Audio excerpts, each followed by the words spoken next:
Unit 4. Negotiation. This unit is designed to introduce the art of negotiating to the learners. It will familiarize you with the types of negotiation, the characteristics of a successful negotiator and the different psychological profiles of the negotiator. After acquiring knowledge from this unit, you will be able to identify the type of negotiation, identify the psychological profile of the negotiating party,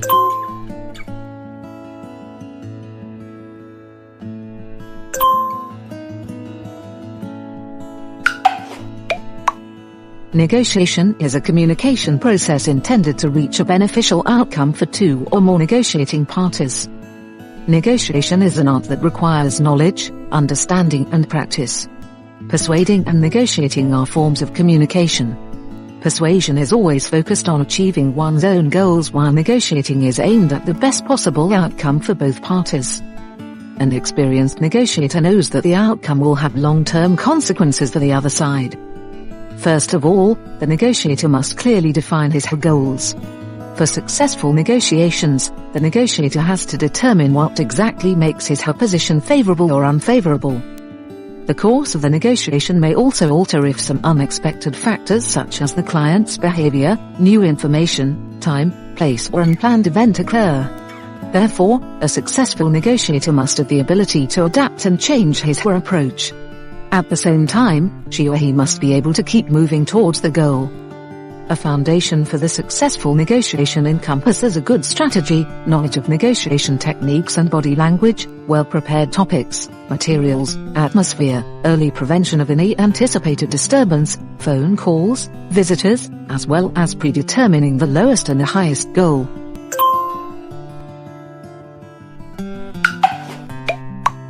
The negotiation type depends on the motive, goal and desired or anticipated length of business cooperation. One negotiating party may try to reach either one-sided or mutual interests, or it may be more or less ready to compromise. According to those criteria, the main negotiation types are as follows. Distributive negotiation: win-lose.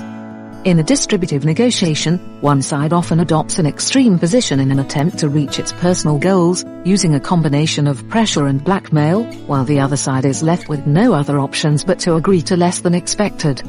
Such negotiations lead to dissatisfaction in further collaboration and partnerships, which is not sustainable in the long run. Integrative negotiation: win-win. In the integrative negotiation, double win solution is achieved. Both parties seek to find an arrangement that is in the best interests of all. The negotiators are open to the agreement, they respect opinions of the other side and take into account their mutual interests. This type of negotiations guarantees a long-term collaboration. The give-get principle is the fundamental principle of good negotiations. It indicates the readiness of both negotiators to give something in order to get something, which results in an equilibrium when receiving-giving. Negotiations with the assistance of a third party. There are various reasons for bringing a third party in negotiations in certain situations. One party is not skillful in negotiating and needs the negotiator's help. Both or more parties need the help of a third party, negotiator, because they differ in their opinions and are not able to reach a satisfactory outcome. Both sides need the help of a third party, expert, advisor, because they do not have all the necessary information.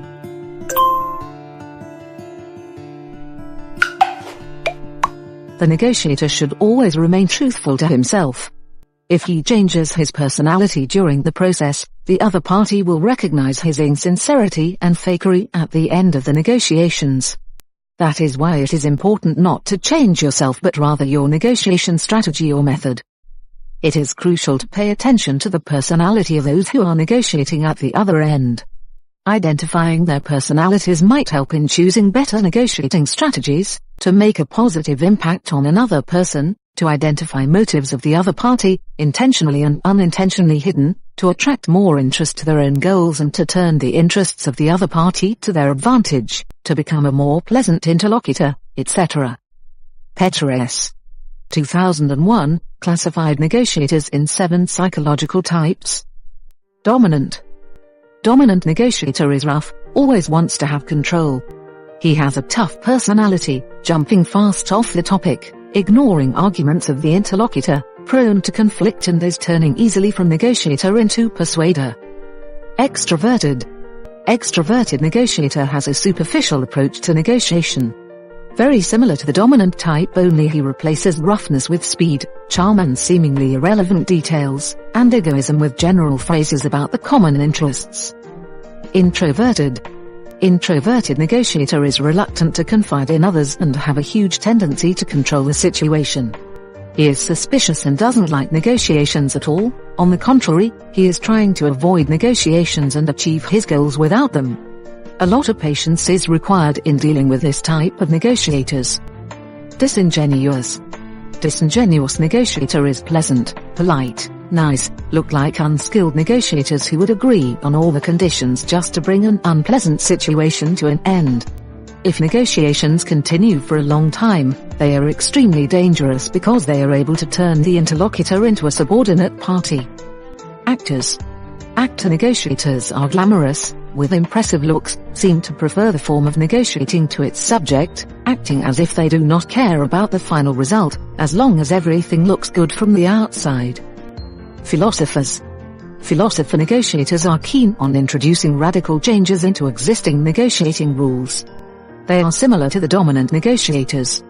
Their main feature is unpredictability. They change their opinion and appear as if they do not know what they want, but the reality is different.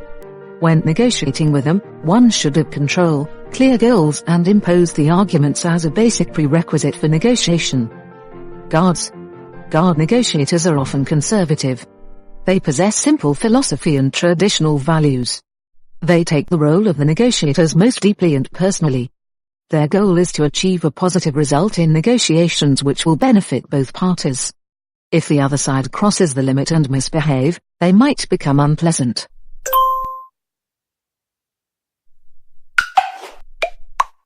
Negotiator must always be true to his or her personality.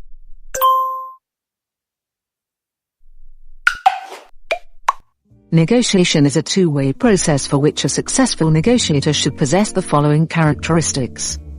To have the ability to adjust quickly. To be lenient to a certain level. To be open to an exchange of opinions. To try to think as the other party. To take care of his behavior and being aware of how the other side perceive him. To listen to the interlocutor. To keep a balance between being resolute and relaxed. And keep on applying the win-win and give-get negotiation principles.